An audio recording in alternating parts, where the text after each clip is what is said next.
Estamos conectados con la diputada nacional del Frente de Todos, Vanessa Siley. Buen día, Vanessa, ¿cómo estás? Juan Gentile, Sol Rodríguez Garnica y el equipo del Hecho Maldito, te saludamos. Hola Juan, hola Sol, ¿cómo están? Y un saludo Bien. para toda la audiencia. Bien, muy bien. Bueno, gracias por estos minutos en el medio del domingueo, que me imagino que está sucediendo, 11 de la mañana del domingo. Así es. Sí. ¿En qué consiste el domingueo de Vanessa?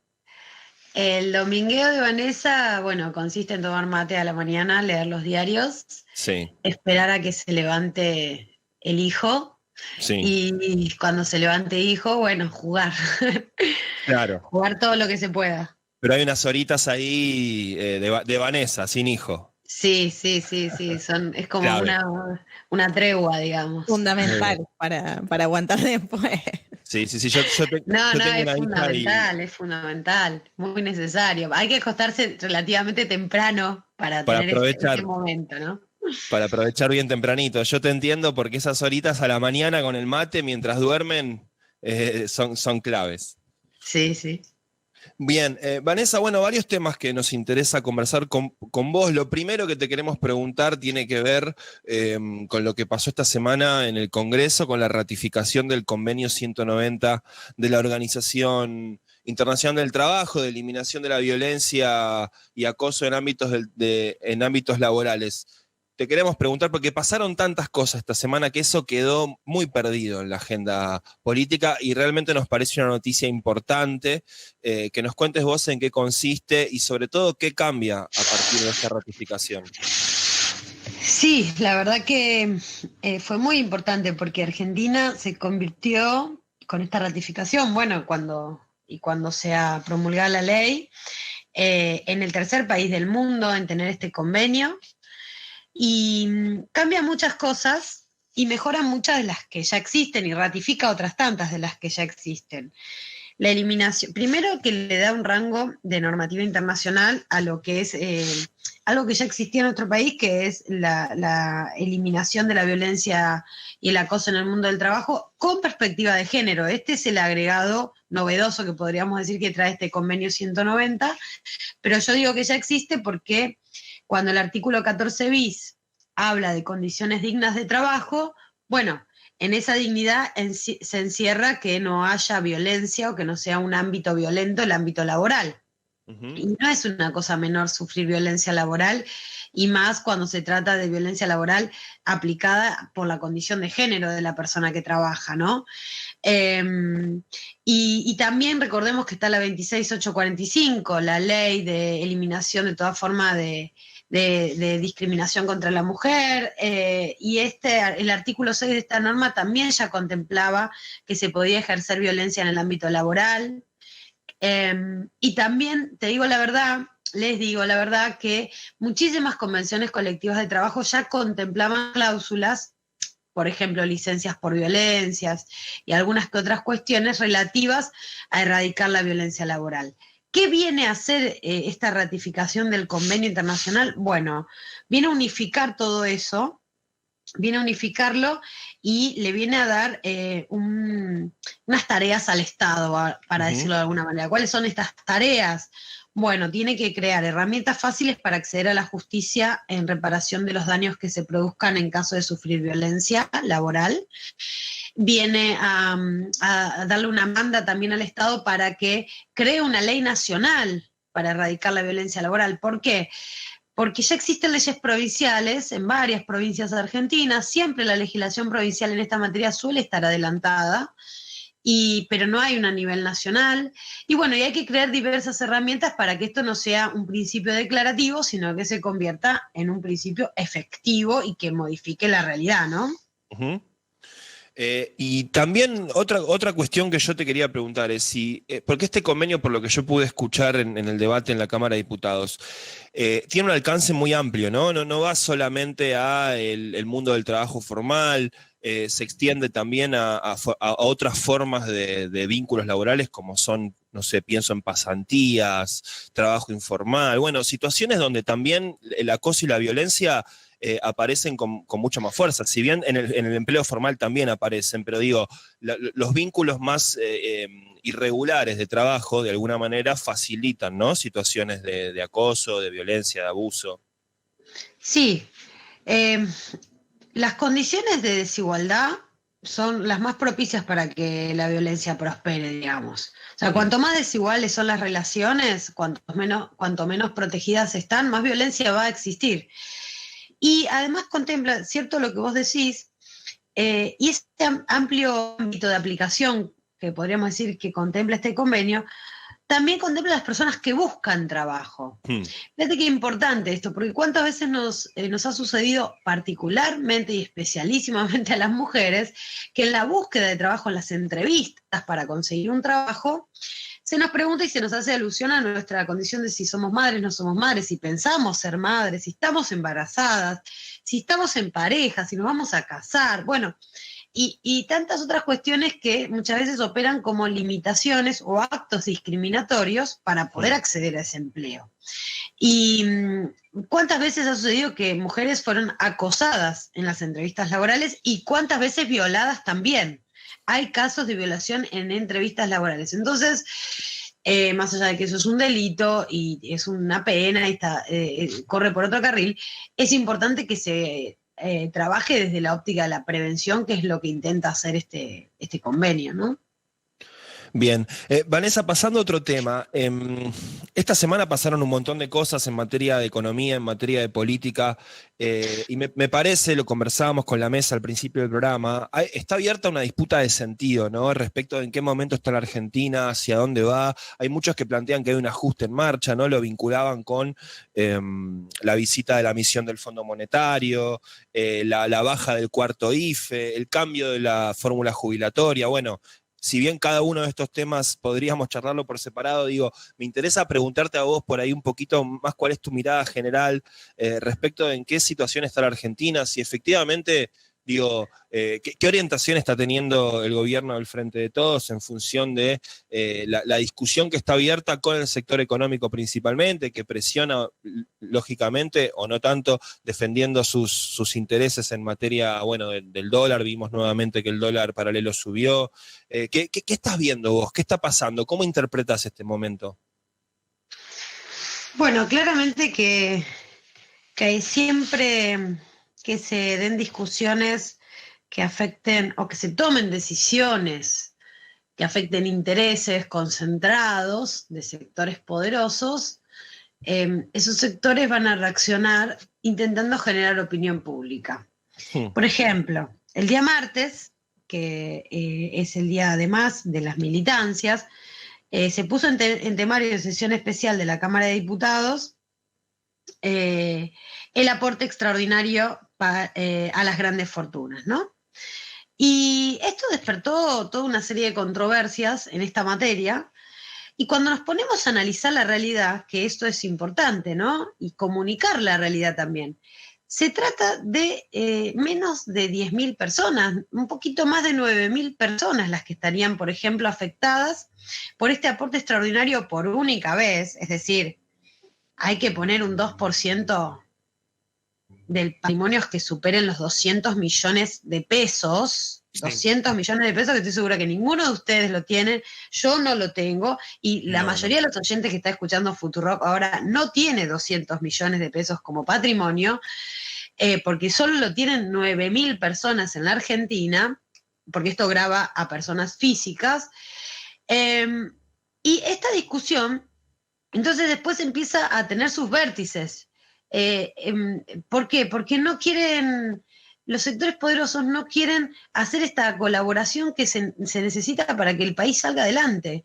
Yo creo que no hay que olvidarse, no es para andar machacando el pasado, bueno, eso fue un teorema aplicado durante los 4 años de macrismo, pero sí hay que ver los números del pasado, ¿no? Entonces, nosotros tuvimos 4 años de un gobierno donde se destruyó el colchón, para decirlo de alguna manera, la base, se perforó la base del poder adquisitivo del salario, de la capacidad productiva, que ya era poca, porque ya era poca de nuestro país, Y se endeudó a la Argentina a números siderales. El Fondo Monetario Internacional claramente que va a venir a la Argentina. ¿Por qué va a venir?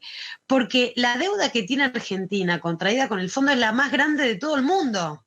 Es decir, somos los mayores deudores del Fondo Monetario. Entonces, claro que va a venir a querer condicionarnos. Pero ahí está la decisión del gobierno. Por eso yo digo, las grandes decisiones... cuando se trata de tocar intereses van a saltar esos intereses, pero lo que tenemos que tener es firmeza, y yo creo que esa firmeza por parte de nuestro gobierno existe, y nada mejor que esa firmeza, que no significa ser, no sentarse a hablar, esto no significa ser, digamos, lo cortés no quita lo valiente, digamos. Pero esa grande firmeza tiene que ir acompañada y siempre reposando en la gente común, en el pueblo, en la movilización popular. Creo que las grandes decisiones siempre son más duraderas y pueden sostenerse cuando se acompañan como lo que va a suceder el martes precisamente, con movilización, con una caravana, con el apoyo explícito del pueblo, escuchándolo también, ¿no? Vanessa, respecto a esta idea de que la vuelta a la fórmula anterior para calcular los haberes jubilatorios es una forma de ajuste que viene también en consonancia con la visita del fondo, ¿cómo lo ves? No, nada. Mira, ayer escuchaba en otra radio Amado Boudou explicar, digamos, no podemos, porque es la misma fórmula que el 2008. Sí. Explicar que se puede aplicar esta fórmula y concomitantemente hacer un aporte, que esto ha sucedido ya también en el gobierno de Cristina en su momento, por fuera de la fórmula para equilibrar lo perdido, porque acá hay pérdida anterior y pérdida de este año por parte del Poder Adquisitivo de las jubilaciones, ¿no? Claramente que tiene que ver con la pandemia lo que sucedió este año, y claramente que tiene que ver lo de los años de Macri con esa manía de indexar casi el 50% de la economía, vamos a decir, que es lo que realizó el macrismo, y perdimos todos con esa indexación con la inflación. Lo que se puede para mí, y es sabio, es decir, bueno, la fórmula que prevé que van a aumentar las jubilaciones en una combinación con la recaudación, es decir, con el crecimiento de los ingresos del Estado y el promedio salarial, es correcta porque le da sostenibilidad en el tiempo. Ahora bien, ¿cómo reparamos la pérdida? Esa es otra pregunta. Bueno, una de las maneras de reparar esa pérdida de las jubilaciones es, además de aplicar esta fórmula, ir reparando, incrementando un poco más, hasta que se estabilice la situación, o por lo menos hasta que las jubilaciones recuperen su poder adquisitivo. Yo creo que la fórmula es correcta y es necesario que hagamos algo que pueda sostenerse en el tiempo, porque si no estamos haciendo, ¿cómo se diría?, política demagógica con un sector muy débil de la sociedad, porque yo siempre digo, los jubilados, ¿viste? No tienen sus sindicatos, claro. Entonces todo el mundo se aprovecha, ¿viste? Y entonces todos los jubilados, toda política para los jubilados en las campañas. Después cuando llega el momento de gestionar, bueno, no, nosotros queremos hacer las cosas serias como ya hemos demostrado que funcionó. La fórmula que combina el RIPTE con el crecimiento del Producto Bruto funcionó y efectivamente se le ganó a la inflación. Bueno, creemos que ese es el camino que hay que volver a encarar. A mi modo de ver, y escuchando un poco lo que decía Amado, y que muchos sectores pensamos, hay que recuperar de alguna manera lo perdido. Bueno, ahí veremos cómo podemos hacer para, por fuera de la aplicación de la fórmula, dar un poquito más de aumento, dar un bono, dar algo más que robustezca eso. Vanessa, pasando de tema de de los sectores menos privilegiados a uno de los sectores más privilegiados, vos estás en el Consejo de la Magistratura, que, ha tenido algunas semanas bastante agitadas con todo este tema de los traslados de los jueces, de los concursos. ¿Cómo se viene palpitando la situación específicamente de estos dos jueces, Leopoldo Bruglia y Pablo Bertuzzi, y de los concursos, los famosos concursos de la Cámara Federal? Bueno, nosotros el día jueves en el Consejo, en la Comisión de Selección, resolvimos comenzar a ejecutar por lo menos la parte más clara del fallo de la Corte, que indica que no habían sido bien trasladados, que los traslados no son definitivos como pensábamos nosotros. Es decir, la Corte en algún punto nos dio la razón a los que cuestionamos los traslados, es decir, la colocación a dedo de magistrados y magistradas que se hizo anteriormente. Y lo que hicimos fue convocar a concursos para la Cámara Nacional de Apelaciones en lo criminal y correccional federal para los 2 casos de Brugli y Bertuzzi. Y esperamos trabajar fuertemente para que se mejore todo el sistema concursal. Mirá, la verdad que hay una realidad que no podemos soslayar. Nosotros durante la gestión esta del Consejo de la Magistratura, en plena pandemia, esta nueva conformación, logramos acelerar los concursos cambiando los reglamentos para agilizar todos los plazos. Le pusimos, nos informatizamos, porque yo te digo la verdad, si hay un lugar donde aún reina toda la lógica del papel es el Poder Judicial. Ni hablar. Es todo viejo, no solo los muebles, digamos. Todo chapado a la antigua. Bueno, nosotros ahí un enorme esfuerzo de toda la dirección de informática para ayornar todos los procedimientos y esperamos trabajar en esa línea para acelerar los concursos, que es lo que acá es lo más importante. Acá tenemos que cubrir las vacantes con jueces concursados. Bueno, en eso estamos trabajando y comenzamos dando el primer paso convocando al concurso de estos 2 señores que, bueno, se han, digamos, atrincherado en esas bancas, no quieren volver a sus juzgados de orígenes de donde son jueces naturales. Bueno, haremos el procedimiento, tardará un poco más, pero finalmente vamos a emprolijar toda la situación de la Cámara Nacional de Apelaciones. Sí, que es un lugar obviamente tan estratégico. Y otra de las cosas que señaló la Corte y que me parece que está bueno, que es esta deficiencia estructural del Poder Judicial, que siempre tiene entre un 30 y un 35% de vacantes, y obviamente eso pone en debilidad a la persona que va y hace como esta subrogancia, esta suplencia, digamos, que luego puede ser sacado de ese lugar muy fácilmente a veces por algunos poderes ejecutivos, y obviamente eso repercute en la calidad de las decisiones judiciales que se toman. Sí, mira, la falencia en cubrir los cargos con jueces titulares, es decir, designados por el mecanismo constitucional, que concretamente indica el artículo 99, inciso 4 de la Constitución, se viene arrastrando desde hace mucho tiempo. Hay distintas maneras donde hay un juzgado vacante, donde transitoriamente se puede cubrir esa vacancia. Una es la subrogancia, otro es el esquema de conjueces. Y un tercero es este traslado, esta figura de los traslados. Tanto subrogancia como conjueces existe una ley nacional. Ahora la Corte mandó además a crear una ley con el tema de traslados, tendremos que abocarnos y pensar en esa materia también. Pero la única figura que no estaba regulada por ley, sino por un reglamento del Consejo, era la de traslados. Bueno, se ha abusado de esa figura, porque yo te digo la verdad, ¿cómo se usaba el traslado previo al macrismo? El traslado se usaba como vos ponele que seas una trabajadora de la radio y la radio sea nacional y tenga sucursales en todo el país. Y vos te querés ir a vivir a Neuquén, vamos a suponer. Querés cambiar de vida. Y bueno, pedís tu traslado. Entonces te trasladás con toda tu familia, te vas a Neuquén a vivir. Bueno, esa era el modus operandi, digamos, la costumbre por la que se usaban los traslados. Bueno, con el macrismo cambió. Empezaron a hacer los traslados para cubrir cargos estratégicos de lugares donde primero hostigaban a los jueces para correrlos, los perseguían, los hostigaban, los escrachaban en los medios de comunicación, los corrían y ¡pum!, colocaban ahí jueces que iban a fallar como ellos querían.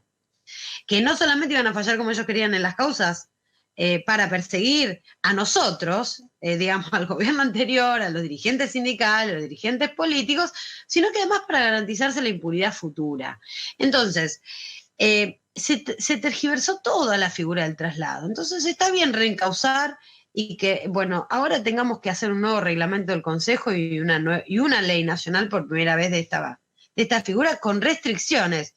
Y el trabajo principal que para mí nos dio la Corte Suprema es hacer concursos. Concursar y acelerar los concursos lo más que se pueda para que se cubran las vacantes como corresponde. Porque acá nunca hay que perder de vista lo que vos bien decís, que es ¿a quién se afecta? A la gente, a la que recurre a los estrados judiciales y quiere tener un juez natural, quiere tener un juez objetivo, probo, imparcial, que le resuelva sin mayores intereses que los que dice la causa concreta, ¿no? Ujú. Vale, estamos hablando con Vanessa Siley, que es integrante del Consejo de la Magistratura, diputada nacional, y que me imagino que también estás a la expectativa de lo que va a suceder en estos días con la presentación del proyecto de aborto legal, seguro y gratuito que va a impulsar el Poder Ejecutivo. Sí, por supuesto. Yo creo que así como lo expresé en su momento cuando fue la votación, que voté a favor, y también en el año 2018, ¿no? Y también lo haré en esta oportunidad. Creo que hay una cuestión de salud pública. Siempre voy a creer que para avanzar en la conquista de derechos y avanzar en conquista de derechos para nosotras, ¿no? También siempre es oportuno el momento, porque lo que se intenta decir muchas veces es, bueno, justo ahora, siempre nos dicen justo ahora, nunca es el momento oportuno para avanzar en derechos de las mujeres. Así que, bueno, bienvenida sea la discusión y estoy feliz por ello, porque se siguen muriendo mujeres por abortos clandestinos y bueno, queremos tener soberanía plena sobre nuestros cuerpos y bueno, contenta por esa discusión que se vendrá. Totalmente. Muy bien. Vanessa Siley, diputada nacional del Frente de Todos, muchas gracias por estos minutos con el hecho maldito. A ver si te quedan todavía unos minutitos de domingueo antes de que arranque las tareas maternales a full. Muchas gracias por esa solidaridad. A full. Les mando Bueno, un abrazo gracias, grande. Abrazo.